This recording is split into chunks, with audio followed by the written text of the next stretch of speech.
Hi, here is Liprandi. Today we're gonna take a look at the Defenders of the Earth, made by Galoob in 1986. But first, if you haven't done it yet, please subscribe to our channel. It is totally free, of course, and you will see lots and lots of reviews of vintage toys from our huge collection. In 1984, Kenner launched a new line of action figures with action features based upon superheroes from the DC Comics comic books. It was the Superpowers collection, beautiful toys and quite a huge success. Then Mattel almost immediately followed up with the Marvel Superheroes Secret Wars.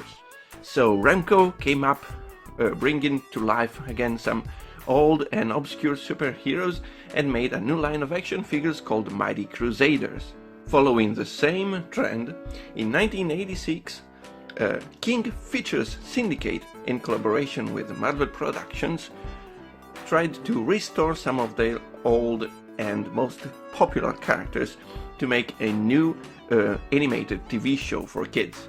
The Defenders of the Earth were born. The animated TV show honestly had nothing to offer. It followed all of the cliches from the era, including the introduction of some useless kids to follow the main heroes. The only thing that we might remember from the show was a catchy theme song with lyrics written by Stan Lee himself. Defenders of the Earth! Defenders! Galoob was the toy company who got the license to make action figures based upon the TV show. Only 6 figures were made: 2 choppers, a motorized dragon, 2 Zords spaceships, and 1 vehicle which was actually recycled from the Infaceables. Let's start with Flash Gordon, originally created by Alex Raymond in 1934 to copy the popular Buck Rogers. Flash is actually a handsome polo player from the Earth who, by accident, becomes an intergalactic superhero. And this is a nice 5 inches tall action figure, nicely sculpted.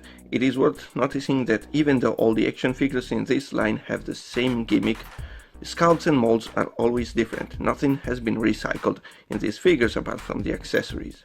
We have a hard plastic chest, of course, soft empty rubber for the heads. We have hard rubber for limbs, which is legs and arms, but the forearms are made in metal and they are very heavy because of the gimmick. The figures can rotate their heads, move the arms up and down, bend at the elbows. Even though this joint is very loose because of the gimmick, we can move the legs forwards and backwards and bend at the knees, so they are quite nicely articulated. One downside to some might be this giant black peg coming out from the figure's back. But that's for the gimmick. Just rotate it clockwise and counterclockwise and the figure will punch randomly. Flash came with 2 accessories, 1 Zord, which can be held in both hands with this very thin handle. You just put it inside where there is this tiny hole in the hand, and he also came with this black gun. Other characters will have guns made with the same mold but maybe in different colored plastics. Here we have the Phantom. He is actually Keith Walker, a kind of masked superhero from the jungle created by Lee Falk in 1936. In the animated TV show, he also could gather and summon spirits from the jungle to obtain super strength. The figure is very simple, but it looks great. I like how they've sculpted the muscles on this toy, which is quite simple and naive but nicely proportioned. The articulations are the same we have already seen on Flash, so we can turn the head, move the arms up and down, the elbows which are loose, move the legs forwards and backwards, and bend at the knees. Well, there is a little bit of recycling actually, because the Phantom's legs are the same as Flash Gordon's. Once again, by twisting this giant peg in the back, the Phantom will punch randomly. The Phantom comes with 2 accessories. We have a whip, which has a black plastic handle and a string, and also a black gun, which is the same as Flash Gordon's one.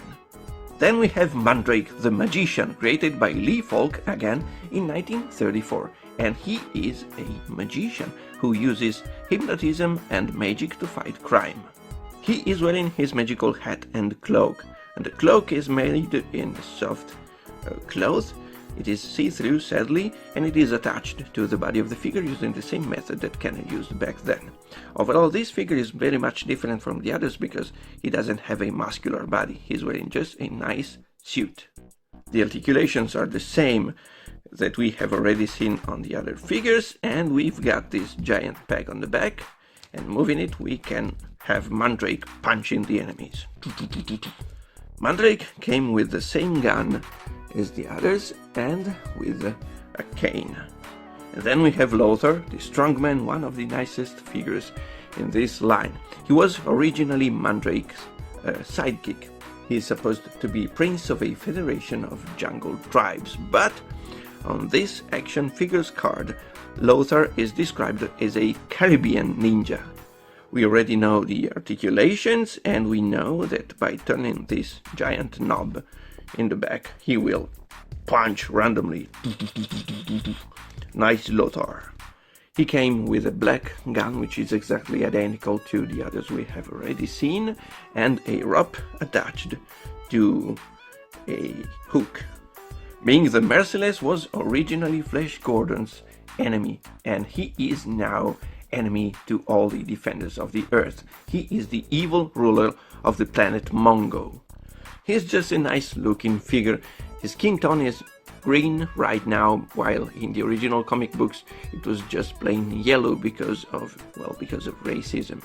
He's wearing a nice cloth cape, purple, with a big giant collar, and of course the points of articulations are the same we have already seen, so we can rotate his nicely sculpted head, we can move the arms back and forth, we can bend at the elbows, which are very loose, move the legs forwards and backwards, and bend his knees. Nice.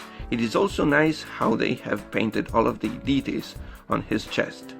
Under the cape we have again the same giant black peg.